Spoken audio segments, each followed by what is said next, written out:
په 400 ضلع کې د پښتونخوا ملي عوامي ګوند لخوا د مورنو ژبو نړیواله ورځ ونمانځل شوه چې پکې د شاعرۍ سره سره د موسیقۍ پروګرام هم شوی دی. په غونډه کې د مزدور کسان پارټۍ مشر افضل شاه خاموش، د پښتونخوا ملي عوامي پارټۍ خیبر پښتونخوا سینیئر نائب صدر میر کلام وزیر، رابطه سیکرټري پی کې م اشفاق وزیر، د اشنغر ادبي جرګې شاعران سندرغاړي توپیل احمد راغلي وو. د پښتونخوا ملي عوامي ګوند ترجمان خمایون خان وایي چې پښتو د دوی مورنۍ ژبه ده او د دې تحفظ به دوی په خپله کوي، ځکه چې کومه ژبه روکېږي نو د هغې قامونه ثقافت او تاریخ روکېږي. په 1952 کې کومه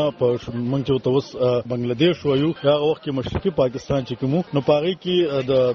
بنګالۍ ژبې طالب علمان یا د بنګال پوهنتون طالب علمان هغوی راووته، هغوی احتجاج وکړو او په هغه احتجاج کې چې کوم دی په هغې باندې ډزې وشوې، په هغې کې 15 طالب علمان شهیدان شو. نو د هغه ورځې یا د هغه ورځې د قربانۍ په مناسبت باندې بیا اقوام متحده دغه ورځ چې کوم ده په 2010 کې د مورنو ژبو په ورځ باندې وګرځوله. نو موږ هم د پښتو ژبې دپاره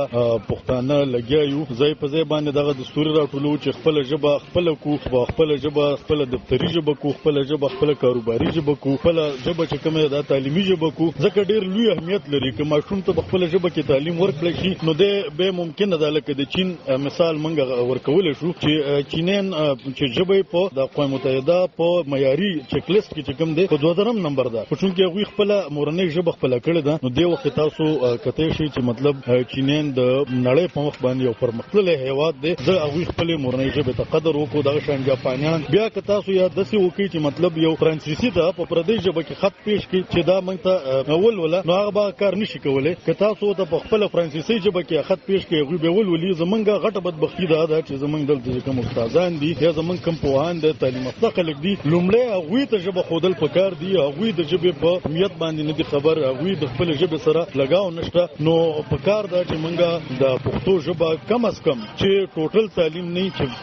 مکمل تعلیم نه چې د 15 پورې په نصاب کې شامل کړي شي، لازم او ملزوم او د نصاب برخه وګرځول شي. په پاکستان کې پښتو ژبه تر ټولو لویو ویونکو ژبو کې په 2م نمبر ده. پښتو 13.2% خلک وایي او په لومړي نمبر پنجابي ژبه ده چې 38.8% ویل کېږي. علب خان شیرپو، دلبر نیوز، شمالي اشنغر.